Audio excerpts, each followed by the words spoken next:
Hello guys, welcome again to our channel. So today we are going to add and subtract dissimilar rational algebraic expression. Shout out nga pala muna sa mga nakamove na kay X. Pero still, si X pa rin natin pag-uusapan ngayon. So we have three given examples. So we have number 1, 5 over m squared plus 2 over m cubed.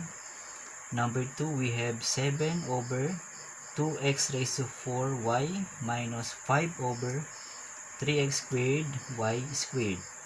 And number 3, we have 4x over x squared minus 25 minus 5 over x minus 5. So let us solve number 1. So we have 5 over m squared plus 2 over m cubed. So let us recall first adding or subtracting dissimilar fraction. For example, if we have 1/2 plus 1/3. Okay, so as we can see, we have two dissimilar denominator. We have 2 and 3. So how can we solve or how can we add these fractions if we have two dissimilar fractions? So how to get the LCD or the least common denominator? So we are going to get the least common denominator of 2 and 3. So how to get the least common denominator? So as we can see, we have 2 and we have 3. So wala yung ating 2, hindi natin siya makikita dun sa 3. And yung 3 ay wala namang 3 si 2. So sabihin yung ating dalawang number ay prime number. So pagka nito kanilang denominator, so the LCD is the product of the two denominators. So we are going to multiply the two denominators and that is our LCD. So by multiplying 2 times 3, so we have 6. So if we have 6 as the least common denominator, the next step is to get our numerators. So how to get our numerators? So we are going to divide 6 to our denominator na 2, so our first fraction. So 6 divided by 2 is equal to 3. Then the answer should be multiplied to the numerator. So 6 divided by 2 is equal to 3. Then times 1 is equal to 3. Then plus. Then to our second fraction, 6 divided by 3 is equal to 2. Then 2 times 1 is equal to 2. Therefore, we just add the numerators. 3 plus 2 is equal to 5 over 6. So therefore, the answer is 5 over 6. So similar to our example number 1, so we have 5 over m squared plus 2 over m cubed. So we can see that we have two dissimilar denominator, m squared and m3. So yung m squared natin ay wala naman siya dun sa m3, and m3 natin is wala dun sa m squared. So to get the LCD, we can multiply the two denominators. So we have the product of m squared and m cubed. Then same procedure, if we have already our least common denominator, we are going to divide the LCD to the denominator of our first fraction, and then the answer will be multiplied to the numerator. So if we divide m squared times m cubed to m squared, so we can cancel m squared, then the remaining is m cubed. Then m cubed is to be multiplied by 5, so we have 5 times m cubed. Then so to our second fraction, we are also going to divide m squared times m cubed divided by m cube natin. So cancel natin uli si m cube. Then the remaining is m squared. Then m squared times 2, so we have 2 times m squared. Okay, so by simplifying, let us simplify 5 times m cubed, so we have 5m cubed, then plus 2 times m squared, so we have 2m squared, then over quantity of m squared over times m cubed. Then so if we can see, we can apply the greatest common monomial factor in our numerator, since yung m natin is common do sa dalawang term. So we can factor out m squared. So because m squared, meron tayong m squared dito, so we can factor out m squared. So ilalabas natin si m squared, then ang matitira sa loob natin is we have 5m, because m squared times 5m, so we can get 5m cubed, then plus we have 2, because m squared times 2, so we have 2m squared, then over our denominator, which is the quantity of m squared times the quantity of m raised to 3. So we can now cancel m squared.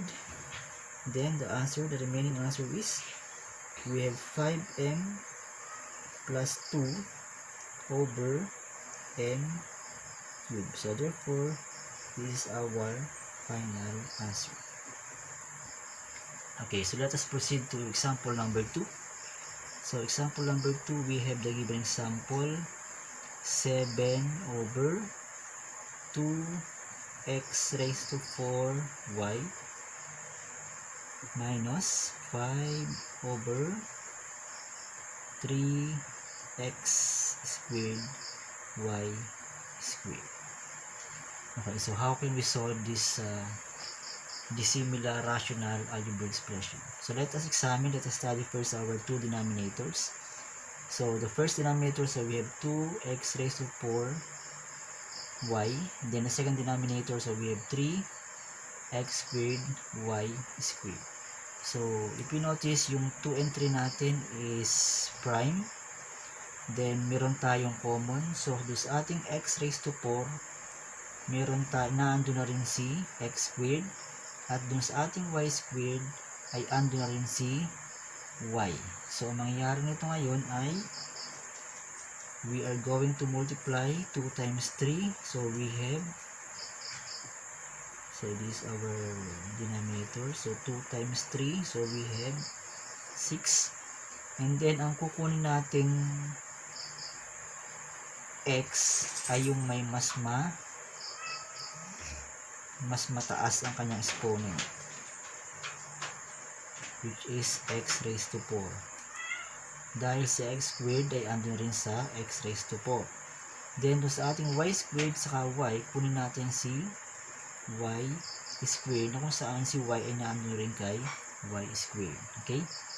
Then so let us get our numerators. So anong gagawin nga natin? If we have already the least common denominator, we are going to divide the LCD to the denominator of the first fraction, and the answer will be multiplied to the numerator. So by dividing 6x raised to 4y squared by our denominator of the first fraction, so we have 6 divided by 2, so we have 3. So we have 3.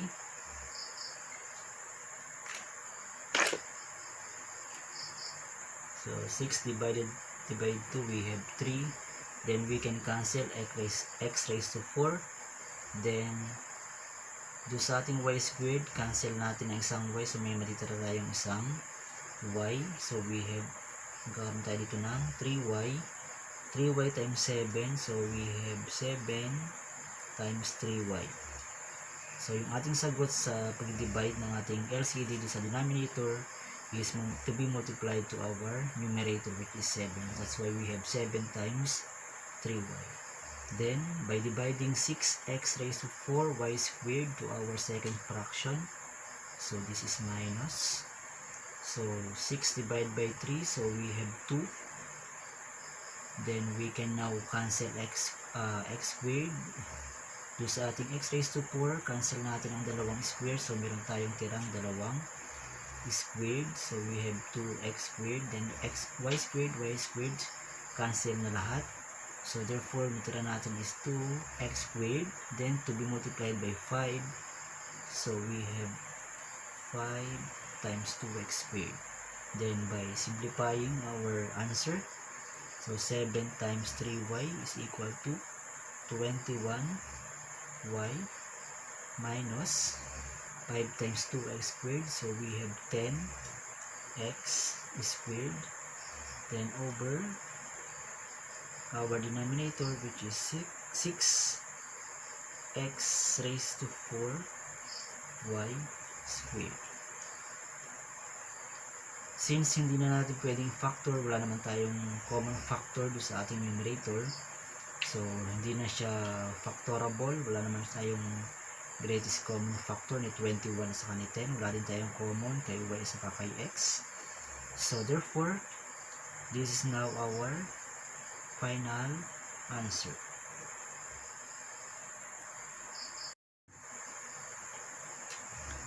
So, for our example number 3, so we have,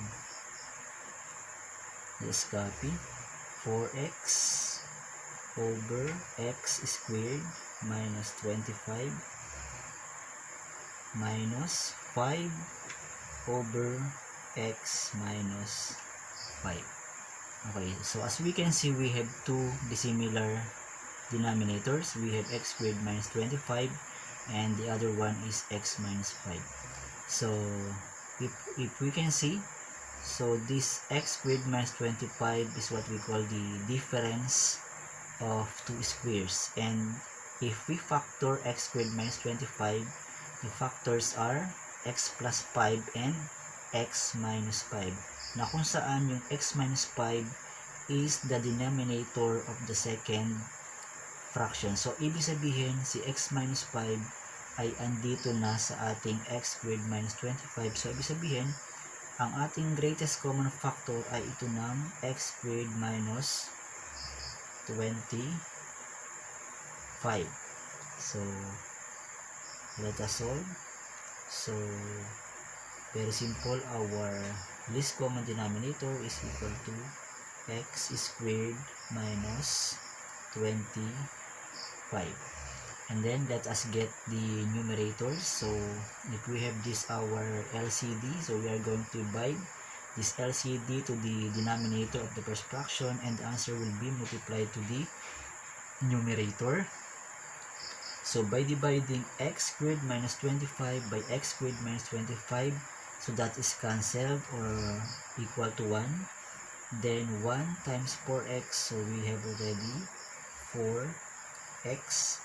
Then, minus, so let us divide now x squared minus 25 by x minus 5, and then answer will be multiplied by 5.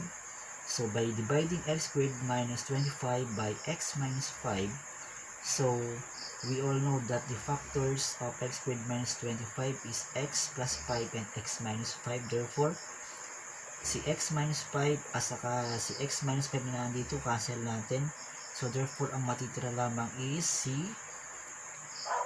x plus 5.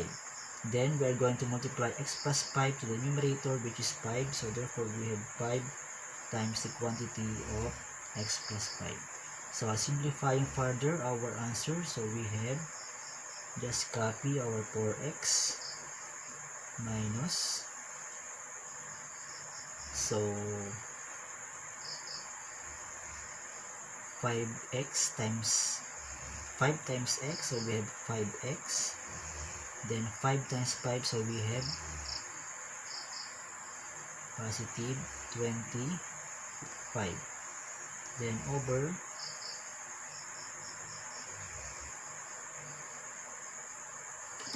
x squared minus 25.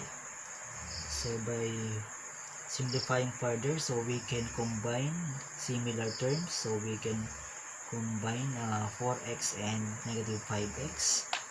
So 4x minus 5x, so we have negative x or negative 1x plus 25, then over our denominator, which is x squared minus 25.